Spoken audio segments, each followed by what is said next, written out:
Les transitaires peuvent enfin souffler. Les douaniers d'Intan-Men ont décidé en assemblée générale ce matin qu'ils vont suspendre leur grève, ce depuis cet après-midi. La réunion a duré plus d'un tour d'horloge. Ce n'est que vers midi que cette décision fut prise et communiquée à la presse. Les douaniers ont enfin accepté les promesses faites par le ministre des Finances et du Budget concernant les 3 revendications qu'ils ont avancées.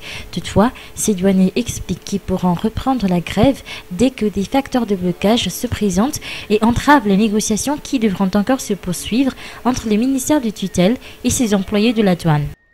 En termes de négociation, le terme satisfait ou non n'est pas la question. Mais là, on a déjà demandé 4 points. Le cas du receveur n'est pas encore résolu, mais nous souhaitons dans les démarches à suivre que le cas du receveur sera résolu dans les brefs délais, selon les circonstances et au déroulement de l'enquête. Nous souhaitons aussi préciser que le receveur n'est pas impliqué. Sur le plan technique, il n'est pas impliqué dans cette affaire. Il est tout à fait clean, si c'est le bon terme, au niveau de l'administration, ainsi qu'au niveau de cette affaire, de cette malheureuse affaire. La grève des douaniers d'Intan-Men aura duré plus d'une semaine, grève qui a paralysé une grande partie de l'économie. Concernant la première revendication des douaniers d'Intan-Men, celle qui exige le rétablissement du receveur des douanes à son poste, le ministre s'est campé sur sa position et n'envisage pas pour le moment de s'y plier. Quant à la question du transfert de technologie de la société Gaznet vers les employés de la douane, un comité mixte sera mis en place pour coordonner les enquêtes y afférentes. Puis le ministre Erajon Armapian aurait également accepté de déployer tous les moyens pour accélérer les procédures d'enquête concernant le trafic de bois de rose à l'île Maurice. Il a été également décidé qu'une commission mixte composée des représentants des services de douane de la capitale sera mise sur pied pour contrôler de près la réalisation de ces promesses faites par le ministre des Finances et du Budget.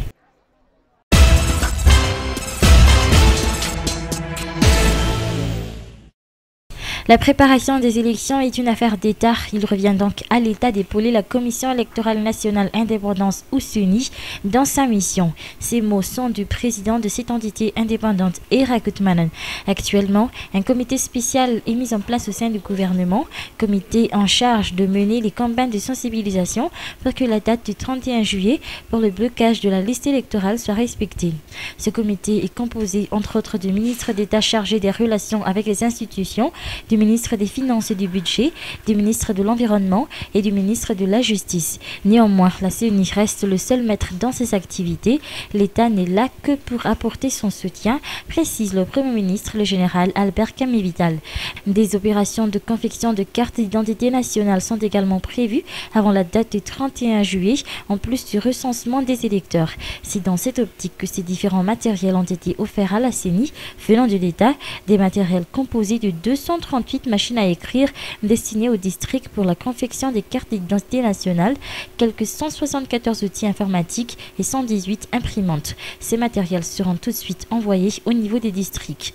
L'inscription dans la liste électorale n'est pas obligatoire d'après les législations malgaches. Donc il appartient tout à chacun de choisir s'ils veulent s'inscrire ou s'ils ne veulent pas. Donc c'est déjà le minimum que l'on puisse vraiment utiliser dans l'établissement de la liste électorale. Dire que c'est suffisant, non, on ne peut pas dire jamais que c'est suffisant, mais toujours est-il qu'on peut travailler avec ces matériels-là. Pour l'heure, la CENI dispose d'un budget de 2,5 milliards d'arrières, budget qui provient directement de la caisse de l'État. Cet argent, une part de budget initial, sera destiné à finaliser la liste électorale et à préparer les élections, étant donné que près de 40 milliards d'arrières seront dépensés dans les élections cette année. La CENI se dit prête à collaborer avec les instances internationales dans la préparation des élections prévues par l'État.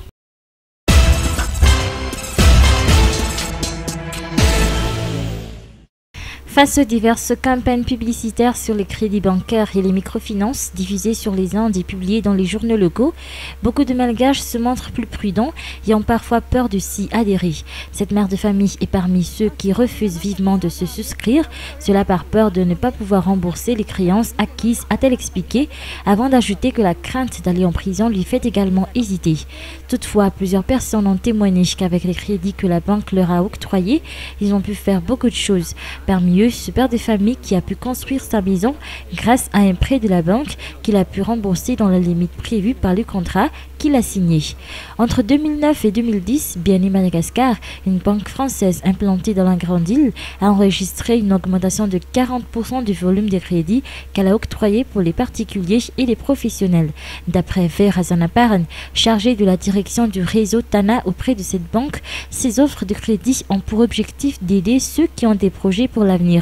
À travers une nouvelle campagne, BNI Madagascar valorise les besoins des particuliers, des professionnels et des PME. Actuellement, la BNI donc fait une campagne d'entretien sur les crédits existants au sein de la banque.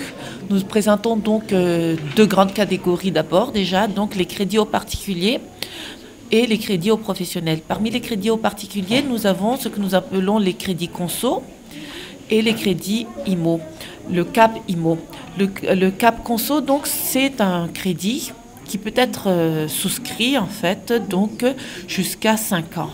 Ça peut répondre à des besoins au quotidien, je dirais. Ça peut aller de la rentrée scolaire qui va venir bientôt, à l'achat de la voiture, ou alors, pourquoi pas, c'est la période, vouloir partir en vacances.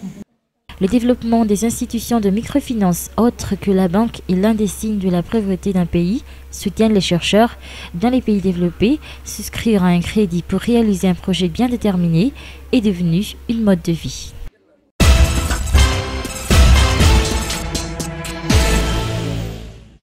7 tonnes de produits périmés ou qui ont fait l'objet d'une mauvaise conservation ont été incinérées ce jour par les responsables auprès de la Direction générale du commerce intérieur. Il s'agissait de marchandises consommables telles des friandises, des pâtes alimentaires, des jus de fruits, des boîtes de conserve et de l'huile alimentaire. La plupart des marchandises périmées qui font l'objet d'incinération proviennent d'une déclaration faite par les opérateurs eux-mêmes, soucieux de ne pas porter atteinte à la santé des consommateurs. Le reste des produits périmés provient par contre des saisies effectuées par les agents de contrôle du ministère du Commerce qui font une descente inopinée et qui effectuent des contrôles de la date de péremption, mais aussi des conditions de conservation des produits. Les responsables auprès du ministère du Commerce ont effectué ce jour l'incinération de ces 7 tonnes de produits non consommables qui ont été enregistrés auprès du ministère depuis le mois d'avril de cette année, notant que cette incinération a été effectuée à Antsaabe, dans la commune de Bungatsar, district d'Antananarivoan-Simjan. Donc, conformément à notre mission, nous, au ministère du Commerce, procèdons régulièrement au suivi de la commercialisation et de la consommation des produits alimentaires. Donc nous assistons actuellement à l'incinération des produits hors normes et des produits périmés. Ceci est le fruit des efforts qu'on a entamés avec nos partenaires. Il y a les autres départements ministériels, il y a les opérateurs économiques. Donc, si le terme auquel on peut consommer donc le produit arrive à expiration, et s'il y a aussi des produits qui ne respectent pas les normes, comme j'ai expliqué tout à l'heure à Malgache, puisque certains produits alimentaires nécessitent des conditions spécifiques pour leur conservation, et si ces conditions ne sont pas respectées, les produits donc se détériorent. Et nous sommes obligés de les retirer et de procéder à leur destruction. Une telle action ait pu être entamée, ont toujours rappelé les responsables, grâce à la collaboration étroite entre le ministère du Commerce et les diverses entités issues de plusieurs domaines, à savoir les forces de l'ordre, divers ministères tels le ministère de l'Aménagement du Territoire et de la Décentralisation, ainsi que le ministère de la Justice.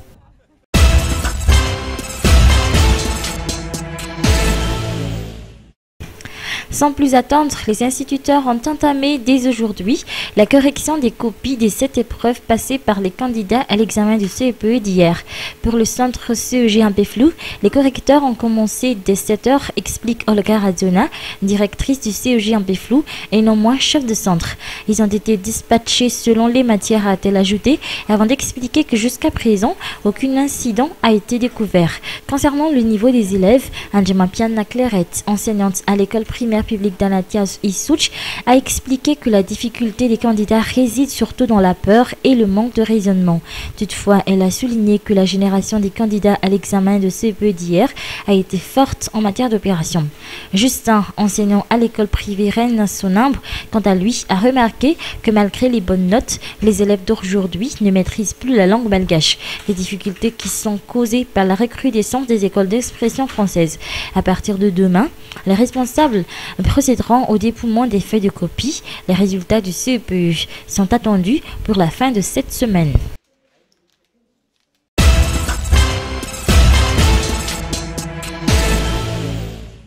La réponse d'Hillary Clinton à Bachar el-Assad, cinglante. Si quiconque, y compris le président Assad, pense que les États-Unis espèrent secrètement que le régime échappera à la tourmente pour continuer à brutaliser et opprimer, il se trompe. Il est loin le temps où Hillary Clinton ne demandait que des réformes et l'arrêt de la répression. Aujourd'hui, pour la première fois, Bachar el-Assad a rejoint la liste américaine des dictateurs à écarter. Le président Assad n'est pas indispensable. Il faut croire que le régime syrien est allé trop loin. Lundi, une foule de manifestants loyalistes attaquait l'ambassade des États-Unis. Projectiles lancés sur la façade, vitres brisées et tags qualifiant les Américains de chiens. Le régime a-t-il encouragé ou juste laissé faire? Sans doute les deux. Car au même moment, plusieurs centaines de personnes attaquaient l'ambassade de France. Drapeaux brûlés, jets de projectiles et même tentative d'intrusion. 3 agents français auraient été blessés. Pour la France, c'est la goutte de trop.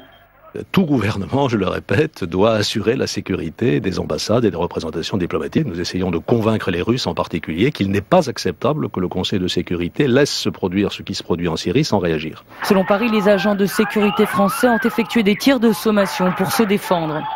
Ces manifestants accusent la France et les États-Unis d'ingérence.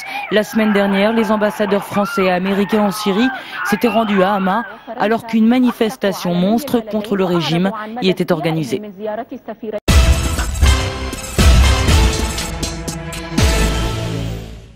Ils sont près d'1 millier chaque jour à passer la frontière. Ces Somaliens fuient les conflits et la crise alimentaire qui ravage leur pays. Ils rejoignent le Kenya ou comme ici l'Éthiopie, marchant des journées entières à travers les terres arides. Pour cette femme, mère de 5 enfants, les conséquences sont dramatiques. Hier soir vers minuit, on marchait et j'ai senti une douleur dans mon dos. J'étais enceinte de 6 mois et j'ai fait une fausse couche. C'était un petit garçon. Dans le camp de Doloado, à la frontière éthiopienne, près de 100 000 Somaliens se sont réfugiés. Les camps sont saturés et l'agence onusienne pour les réfugiés doit en construire de nouveaux en urgence pour accueillir 120 000 personnes de plus. Ils migrent parce qu'ils ont perdu tout leur bétail à cause de la sécheresse. Ils sont arrivés au bout de leurs réserves et à ce stade, ils n'ont plus d'autre espoir que de partir. La situation est inquiétante. Les taux de malnutrition et de mortalité chez les enfants ont explosé ces derniers mois. La priorité, c'est l'acheminement d'eau, de nourriture et de ressources médicales, mais les humanitaires n'arrivent pas à faire face. Nous leur fournissons une aide, mais ce n'est pas suffisant. Ce n'est clairement pas suffisant.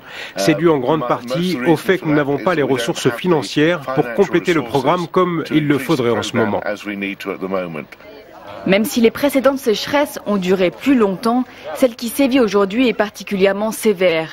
Et la hausse des prix alimentaires rend son impact d'autant plus grand. Selon le Programme alimentaire mondial, les besoins d'aide nutritionnelle dans la Corne de l'Afrique concerneront bientôt 10 millions de personnes, bien au-delà des 6 millions prévus.